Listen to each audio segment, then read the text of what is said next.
शादी में आई चुड़ैल। अन्नपुर नाम के एक गांव में शादी चल रही होती है। वाह, मजा आ गया फूफा जी।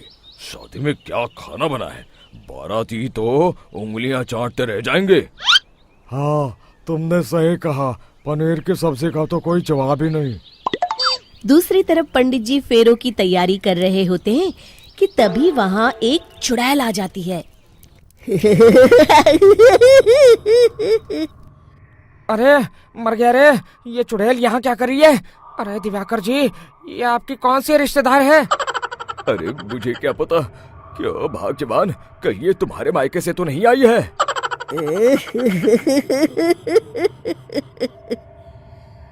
तुम लोगों की इस गांव में बारात लाने की हिम्मत कैसे हुई?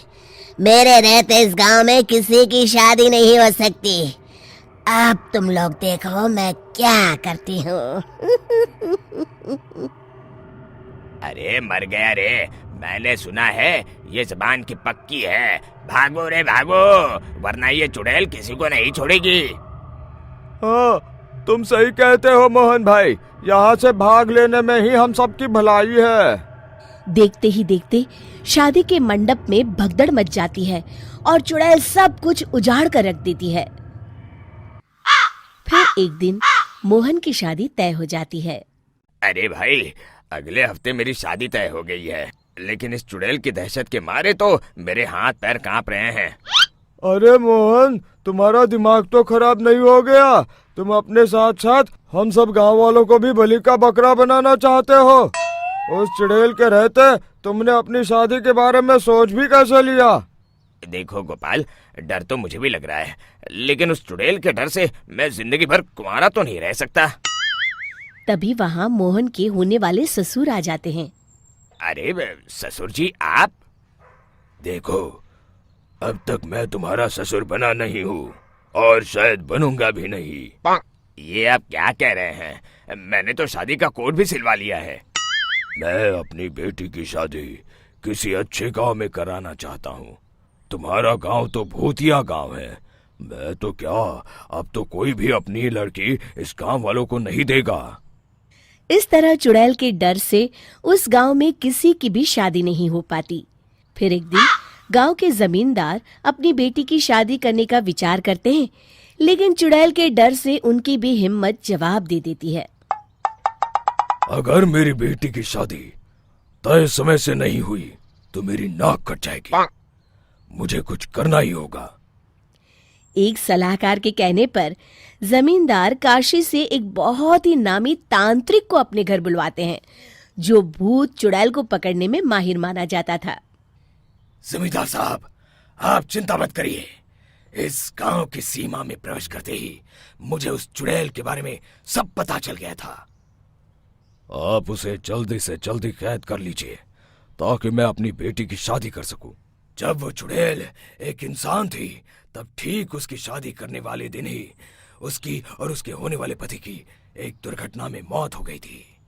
उसका होने वाला पति आज भी भूत बनकर जंगल में भटकता है। इसलिए जब तक चुड़ैल की शादी नहीं हो जाएगी, वो किसी और की भी शादी नहीं होने देगी। ये आप क्या कह रहे हैं? अगर वो भूत भी हमारे गांव में आ गया तब हमारा क्या होगा? ये आदमी बीच में बहुत बोलता है, इसे बाहर निकालो। उसके बाद तांत्रिक बताते हैं कि अगर उस भूत के साथ चुड़ैल की शादी करा दी जाए तो वो चुड़ैल हमेशा हमेशा के लिए उस गांव को छोड़कर चली जाएगी।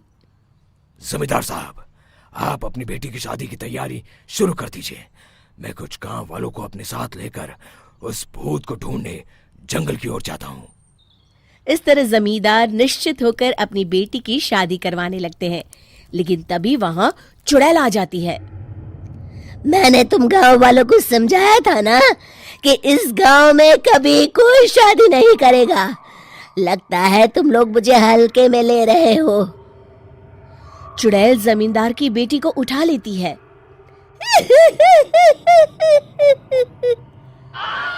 अब देखती हूँ बिना दुल्हन के तुम लोग शादी कैसे करोगे। मैं इसे अपने साथ ले जा रही हूँ। छोड़ मुझे, पिताजी, मुझे बचाइए। अरे कोई मेरी बेटी को बचाओ।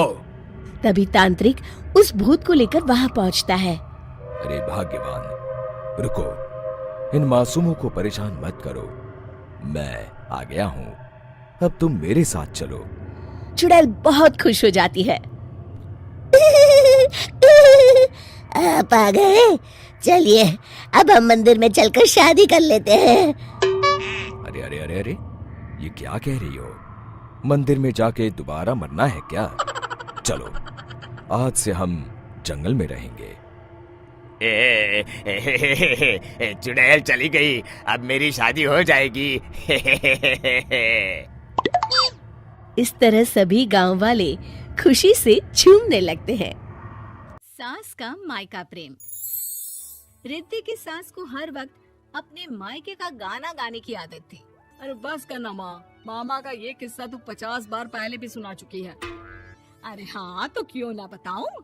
तेरे चाचा तो उस वक्त हाथ झाड़ कर खड़े हो गए थे, तब मामा ही था तेरा जो आगे आया और मदद की। देखो अब ठीक है ना, जो हो गया सो हो गया, क्यों एक बात को हमेशा गाती रहती हो। अब तो बहू घर आ गई है, उसे तो सबको मान कर चलना है ना, कि सिर्फ सास का मायका ही समझेगी वो। तभी वहाँ रिद्धि आ जाती है। माँ, आज मैं घर जा सकती हूँ? माँ को मेरी बहुत याद आ रही है। शादी के बाद एक बार भी नहीं गई। हाँ तो कौन जाता है। अरे मेरी शादी के बाद जब मैं विदाई होकर आई, इतना बड़ा ससुराल मेरा, खाने वाले 10 लोग और बनाने वाली मैं सिर्फ एक। ऐसा लग रहा था जैसे सिर्फ खाना बनाने के लिए ही ब्याह किया है। वो तो मेरा भाई था, गांव से एक काम करने वाली चाची को भेज दिया जो मेरा हाथ पटाती थी, और उसको पैसा, खाना, कपड़ा, रहने के लिए कमरा, वो सब किससे दिया था? तुम्हारे भाई ने। ये मामला रोज का था। ससुर भी जब गुस्सा होते तो वो सारी बात कह देते जो उनके मन में इतने समय से चल रही थी। मेरा भाई, भाभी, भतीजा, भतीजी सब छुड़वा दिया। मैंने जीवन भर सिर्फ तुम्हारे परिवार वालों से निभाया, लेकिन अब भी चैन नहीं है तुमको। बहू के सामने सास को लगा कि उसकी बेइज्जती हो रही है। अब सुन बहू, अपने कमरे में जा, कहीं नहीं जाना मायके वायके। घर का काम कौन करेगा? पड़ोसन। बहू समझ जाती है मामला गर्म चल रहा है। कमरे में जाने में ही भलाई है। कमरे में क्या है? तुम्हारी माँ हर वक्त चिक चिक चिक चिक करती रहती है। कल ताई मिली थी तुम्हारी मुझे, लेकिन मजाल है सासू माँ की उन्होंने एक बुराई की हो, लेकिन सासू माँ हाँ, जब देखो तब ससुराल के लोगों की बुराई करती रहती है। बेचारे पापा जी कितना मिस करते हैं अपने घर वालों को। मेरा तो बड़ा मन करता है कि ताऊ जी, चाचा जी और सब मिलकर रहे, ना साथ रहे लेकिन आना जाना तो ठीक से रखिए। हिंदुस्तान और पाकिस्तान एक हो सकता है, लेकिन चाचा और ताऊ के परिवार के साथ हम लोगों का मिलन ना जी ना, कभी नहीं हो सकता। ये बात है। देखिए मेरे साथ ना ज्यादा चैलेंज मत करिएगा, ऐसा कोई काम नहीं है जो मैं नहीं कर सकती। ससुर जी जो कि बहू की बात सुन रहे थे सामने आ जाते हैं। अरे बेटा, तू ये कर सकती है तो प्लीज मेरा परिवार किसी तरह मुझसे मिलवा दे। सारी जवानी तो मैंने किसी तरह काट ली, लेकिन जीवन के इस पड़ाव पर बहुत याद आती है मेरे परिवार की।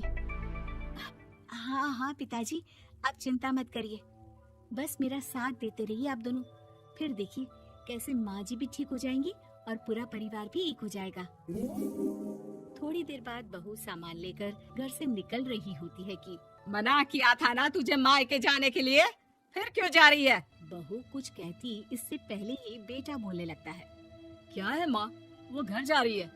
वैसे भी उसके माता पिता ने मुझे 10 लाख दिए तब जाकर मेरा काम शुरू हो पाया, वरना तूने मेरे लिए किया क्या है? अरे वाह बेटा, बचपन से पढ़ाया लिखाया, तेरे दुख दर्द में जगी, और आज वो लोग तुझे सही लग रहे हैं।